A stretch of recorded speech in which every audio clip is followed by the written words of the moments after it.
I remember this little old lady coming up and asking one of the pipeline engineers, what are you going to do when this thing blows up? And for him, it was such a bonkers idea that this thing would happen that he just laughed. And so you can imagine this lady who's wanted to participate in the engagement process asked a question that was really heartfelt for her. And then there's this big burly engineer laughing at her. Hi there, and welcome to Voices from the Institute for Human Rights in Business, also known as IHRB. I am Deborah Sago, and in this podcast, you'll hear from people working to make respect for human rights part of everyday business. You've just heard from Froydis Cameron-Johansson, a consultant who spent nearly 30 years working with oil, gas and mining companies. For many years, Froydis' focus has been on sustainability. So she's been at the table where companies are consulting with the communities that are impacted by their projects. She's seen what good practice looks like firsthand when it comes to meaningful engagement with communities. But she's also seen what happens when things go wrong and everything in between. My colleague Salil Tripathi caught up with her to explore what meaningful engagement between companies and communities really means, and what businesses can learn from her experience. Let's hear their conversation now. So let's start at the very beginning. What does meaningful consultation actually mean to you? And when did you first realize that when a company calls consultation and what a community experiences can be two very different things? I think it's very easy, and I think in this human rights space, for people to just look at words. And then, of course, people get hung up on words. And I've had a number of discussions with sort of senior leaders where they say, oh, we've done consultation. I have a view even internally to a corporation about what I think consultation is, and then they have something very different. And then, of course, you add in the community, and there's probably about 50 different ideas of what they think consultation is. And I think trying to ground these or take the time to actually just understand and get alignment on what do we mean by this word, consultation? What does it actually mean for everybody? Because otherwise, whatever you do, you're just going to be talking across purposes, which never ends to good outcomes for anybody. But what I would say, the foundations that I've found, we sort of use meaningful consultation, I put little sort of quote marks around it. I think it's really about engagement, and it's about listening to understand and having a boat ton of empathy. And I don't think that's ever really talked about, is the sort of skills that you need to have this ability to really engage with people, to really understand their context and what the things that they're struggling with. And of course, empathy is huge. Now, I've been quite lucky in my career, I would say. I've had a mixed bag of CEOs that I've worked for. Some have been spectacularly amazing. Others have been a little more challenging. But I had one CEO and he was exceptional at this. And he always used to say, look, you have one mouth and two ears, and you need to use them proportionately. And he was a big advocate for actually just really listening to absorb and to really understand, and only then kind of open your mouth to engage. And I think that's often what we really forget about. The other thing I would say is that in corporations, when you're doing projects in the extractive sector, there's very tight time schedules. Every day is sort of financially worked out. And of course, you have big project management Gantt charts that give all the activities. So everything from, engineering design, developing the EIA, the environmental impact assessment, and then somewhere buried in maybe the land agreement or in the resettlement line or in the social and communities line is something that says engagement or consultation. And again, putting it and schedulizing something that is often so dynamic really doesn't fit into any kind of schedule, I think is a huge kind of mistake. So again, even in the project side of things, people are treating it as almost like something that can be engineered and done according to a timeline without really thinking about the kind of externalities of those things. I've worked a lot in projects in Africa or in South America. And I've looked at the project timeline coming in to help really put together the social and community engagement strategy. And I said, well, what does this mean here? It says consultation. It says 3 months. I'm like, well, Is that a permitting requirement? Is that somebody who did a thumb suck on how much they thought it would take? And again, people are making these decisions and hard coding them into processes that then become very difficult to unwind without the proper thought kind of really going into it in the first place. Another CEO that I had, he won't mind me talking about it, naming him, is Sir Mark Moody-Stewart. He was one of the very first CEOs that I got to work with. And when I was at Shell, there was lots of difficulty at the time with Greenpeace and also, of course, in Nigeria. And he was this incredible person where he was the first CEO to invite Greenpeace in to have tea with him and to actually just really listen to what they were saying. They were protesting outside of his house and he invited them in. And for me, that was very early on, seeing somebody so senior have almost that sort of, I would say, empathy, desire to understand and reaching out, as opposed to being this sort of combative adversary, which was what you were supposed to do according to how it had been done previously.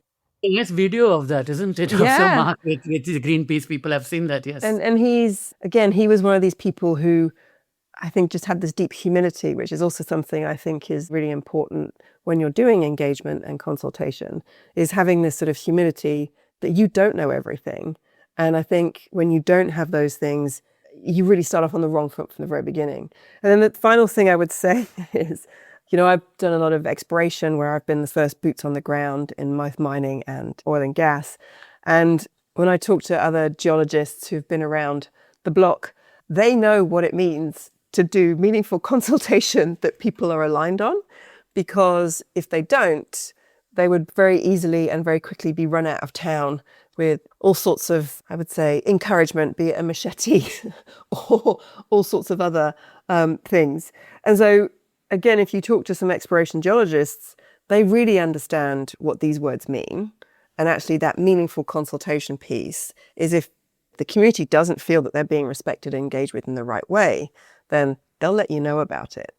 And so when I've met other CEOs, my first question to some of them is, or business unit leaders is, do you have the fear? And they sort of look at me like, what do you mean? I was like, well, have you ever had to stand up in front of a crowd that has been unhappy with something? And it's really interesting because the ones that have had to face the sort of outcome of when these consultation and engagement processes haven't gone well, they are very, very tuned in to making sure that they're done right in the very beginning. But unfortunately, that's not something you learn at business school. It's a very visceral learning, sort of experiential learning that, again, I think a lot of people who are making some of these decisions should really have before they're going into some of these big roles. Yeah, so we've spoken about meaningful consultation a fair bit, but one of the notions that communities often speak about and the human rights discourse is full about is the FPIC notion, free, prior, informed consent. Now, it's a phrase that often appears in corporate reports as well. What does it look like when a company is genuinely doing it? And what does it look like when they're not? And is there a way to, does the consent always mean a community always has a right to veto? How do you negotiate that? Yeah, look, this is just hard, right? Because again, I think I'm not by any means the expert in this space, but I would say from when I've been doing the engagement right at the front line, everybody gets, again, like I said, being tied up on the words. What does this mean? What does this mean? What does this mean? And really having that sort of definition piece. And for me, it's really going in with, from the corporate perspective, that you want to have the community, who really are the custodians of the land and the minerals, want you there. It's kind of as simple as that. Now, are you ever going to get 100% agreement? Of course not, because the community is not a homogenous being, which everybody, again, I think makes the mistake of saying, oh, the community. It's like saying the corporation. It's full of people with different ideas and, different views on things. And you need to really kind of sort of think about that. Communities are dynamic, corporations are dynamic. The context in which they are operating is dynamic as well. And so I think when we talk about FPIC, I think it's unbelievably important in the extractive space. And I think making sure that we're able to translate these sort of words on a page into meaningful practice is what's most important. And again, for me, it's about demonstrating that meaningful engagement right from the beginning. It's about developing a sense of partnership and then having the community and the project developer really working together to understand each other, as well as then trying to develop something to go forward. Because I think nowadays people just get really fixated on this part right now, as opposed to actually having the bigger picture. So where does the community want to develop going forward? And, oil and gas and mining projects are sort of 50, 60, 100 years long. So where is your ability to sit down and actually have that kind of sort of proper regional and spatial planning on how do you want to develop these resources? How do we want to manage that development? Again, recognizing that a plan that you put together today is going to have to change and shift in 20 years, 30 years, 50 years, etc. And I think for me, having sort of codifying this ability to co-develop, not necessarily the project, because you can't ask a community, do you want this type of engineering or not? But how do you want the broader development of that area to go? That's then what the company then needs to work with. So one good example, and again, it's not saying FPIC specifically, is a project in Peru called Quellaveco. And this has been out in the public space as well. And I worked on that for a long time. And at the beginning, the relationships were quite tense. And why were they tense with the community? Because the mining and oil and gas cycles are sort of boom and bust. You kind of ebb and flow. So projects are all gangbusters one year, and then the prices might shift and change and market conditions change. So again, there's investment, it just drops off a cliff. So you can imagine this is hugely disruptive to a community. They've got jobs, they're making plans to participate in the jobs and the opportunities, and then things just kind of stop. Now, Quellaveco was a stop-start for a long time. And I had a great deal of empathy and understanding that this is really jarring for a community that is trying to be involved and participate. Anyway, it got to a point where things became really quite difficult. And so they set up, it's called the Mesa de Diálogo, so the dialogue table. And again, I think this is a really good example of where it went well, but only as an outcome of where it hadn't been done well. So if you see what I mean. So it was you always had to go through that to get to this point. And, in the Mesa de Diálogo, they developed 26 commitments. They ranged everything from water management and protection, environmental monitoring, employment, procurement, social investment, regional development, which is key. And then, of course, the transparency and oversight mechanisms. And this was really a kind of trialogue between regional government, national government was involved a little bit, the community, and then the company as well. And, this was a $5 billion plus greenfield copper project, really significant for Peru, really significant for Moquegua, which is the region where Quellaveco was. And the outcome of not doing it well led to the Mesa de Diálogo. But it was really interesting because that was done probably getting on for, 10, 15 years ago. So those commitments were relevant then, but now you have a new generation of leaders in the community. They're looking at how can they progress and develop their area going forward. And a lot of the commitments have been met. So how do you then iterate and evolve from that? And so even though it's not considered an FPIC stamp, it's a point in time, you've got this, I really think we need to be looking at it from a sort of dynamic perspective as we go. And so the other areas I would say where it's kind of more codified into the legislation is Colombia, and I guess Canada to a certain extent with the impact benefits agreement that's part of it.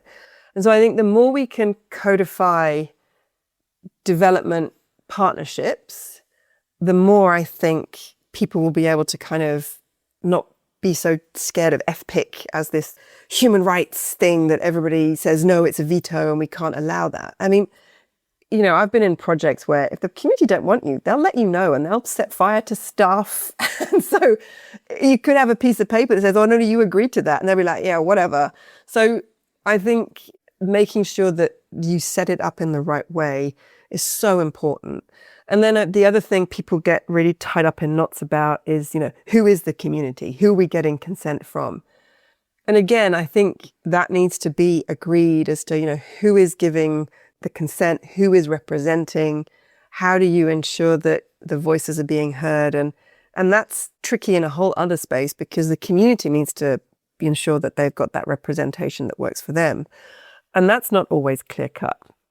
Yeah, and what I've also noticed is that, the whole notion of FPIC, when seen in a narrow and legalistic sense, gets into the definition about indigeneity, whereas what we are looking for is vulnerability of the communities. Yeah.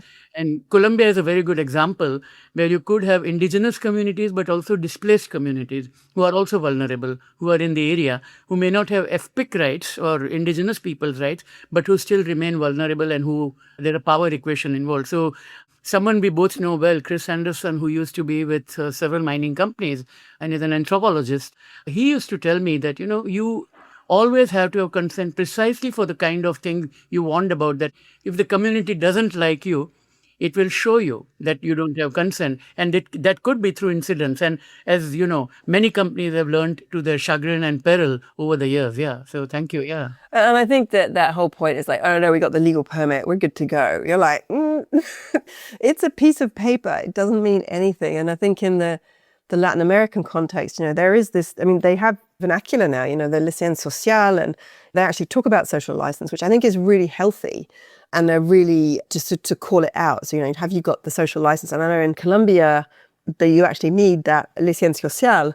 It needs to be sort of stamped. But there's also this very big recognition that, okay, you've got it for this phase, or you might have it for this time frame, and then you need to kind of renegotiate. And in many ways, we sort of have a playbook of this for royalty negotiations that the governments have.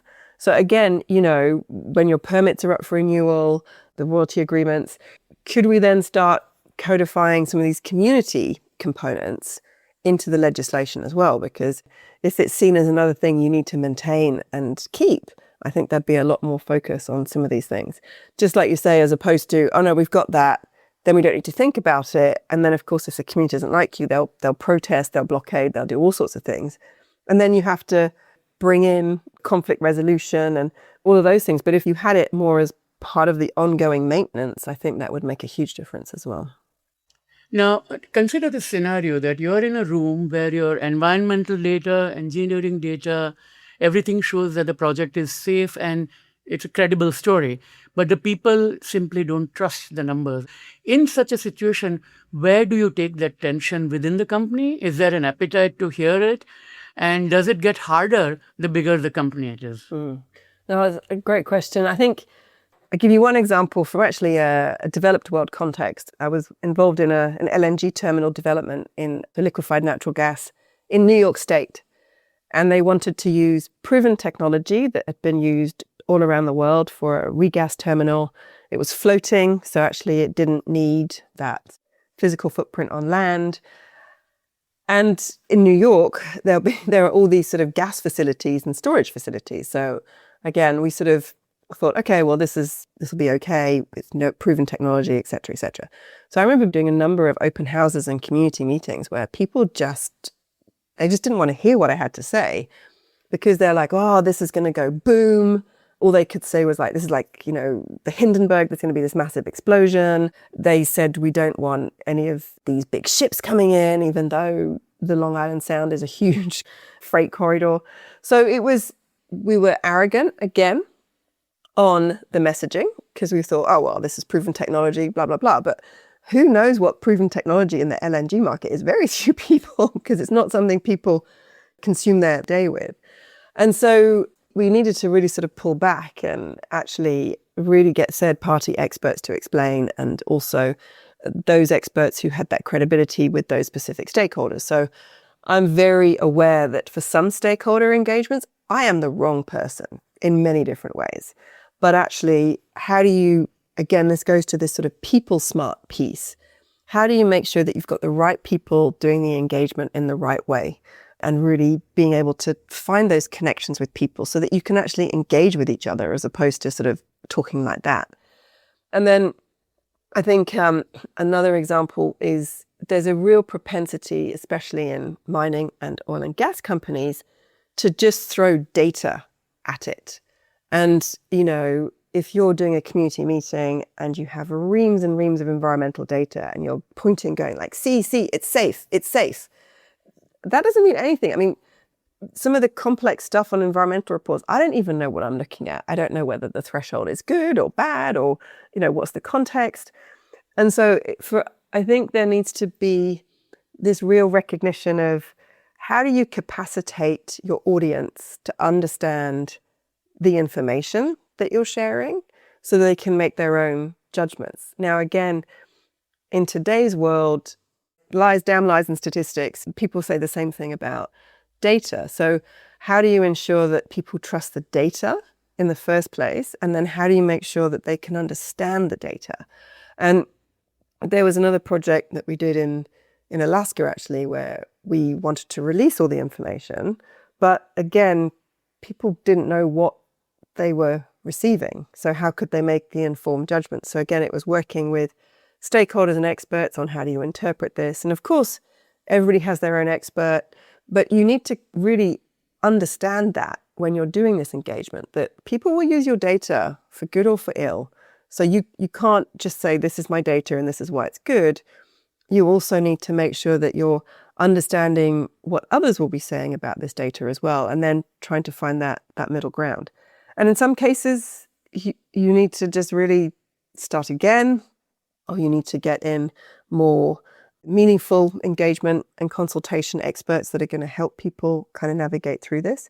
But I think, like I say, in today's world, it's just getting harder and harder with misinformation, with social media.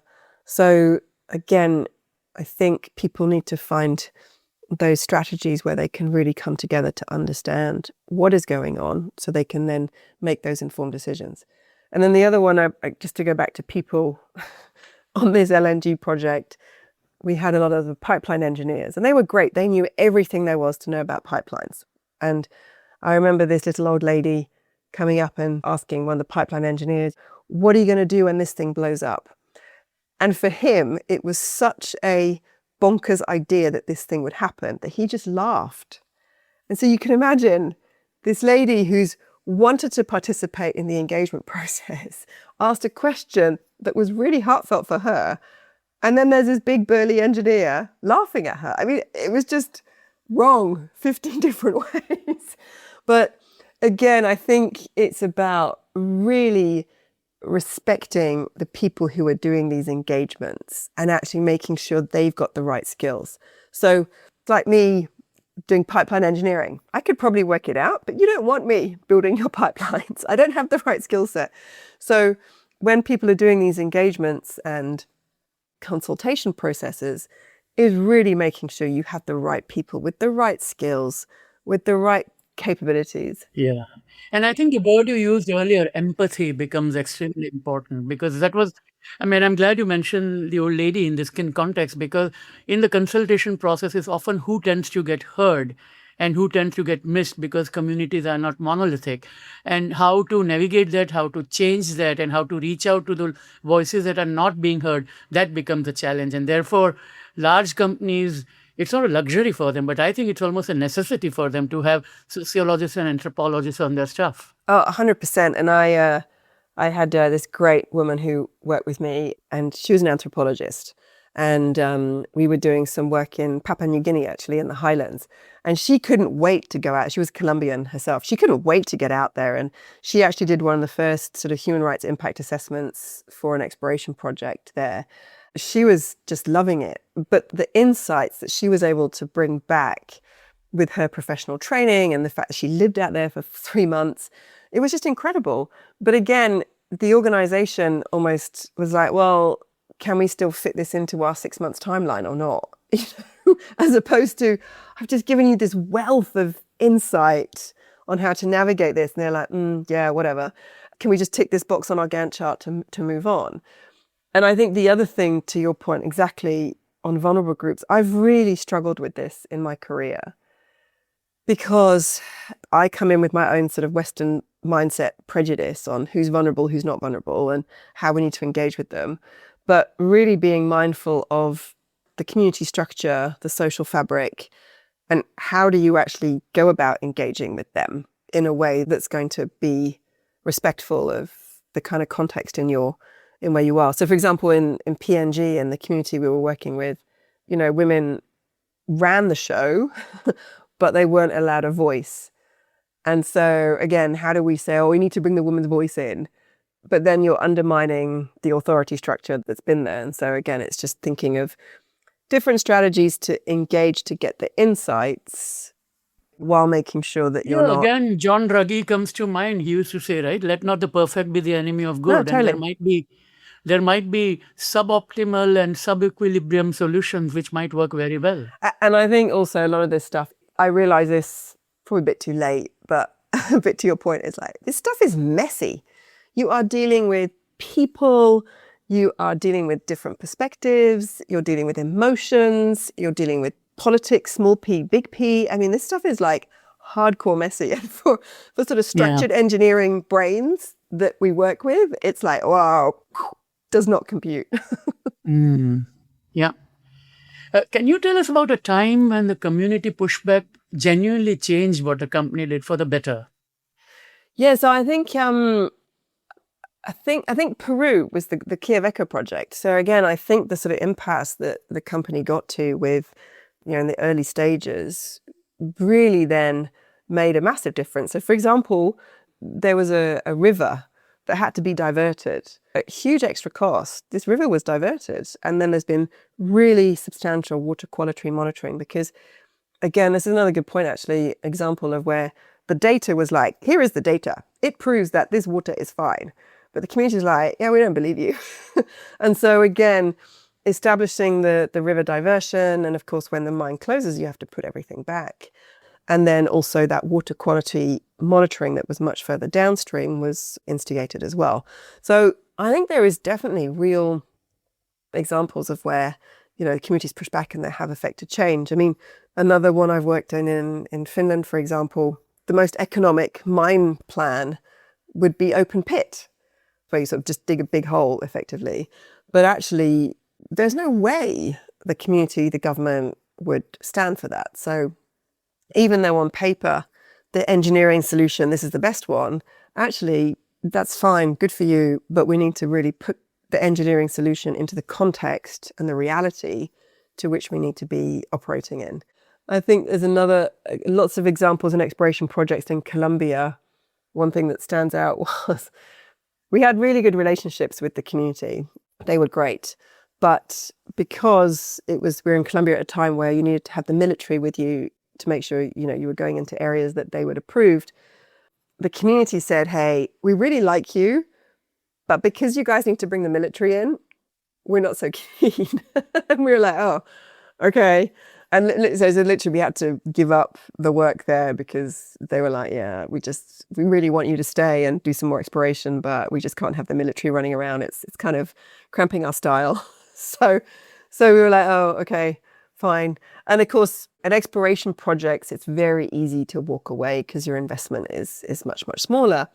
It's when you've progressed down to advanced projects where there's been some work done where you sort of pick out the big examples, because once you've got a lot of infrastructure in the ground, the community actually has more power, right? Because you've got assets that are now really fixed. And so again, if you haven't laid those foundations and an incident happens when you've got an operating mine, that's a really, really big problem. Yeah, absolutely. Absolutely. One of the reasons the focus has been on extractive sector when we talk about community consultation is because oil, mining, gas being seen as the smokestacks or the old industries or the industries of the past. And there's this assumption that the green technologies or in the just transition phase, because they are environmentally sounder, they will get things right. Now, two questions. One is that even a windmill project or a solar project needs land. So I would imagine issues are similar. And B, if they are similar, if you think that is the case, what are the lessons that can be learned? What tools do we already know that can be applied as we move forward? No, 100%. And I know that was the argument, wasn't it? It's like, yeah, don't protest too much because this is actually these projects are saving the planet. And I think communities now are like, yeah, okay, but it might be saving the planet, but what's happening to me? And I think and again, I'm going to say something that might just be seen as too redacted.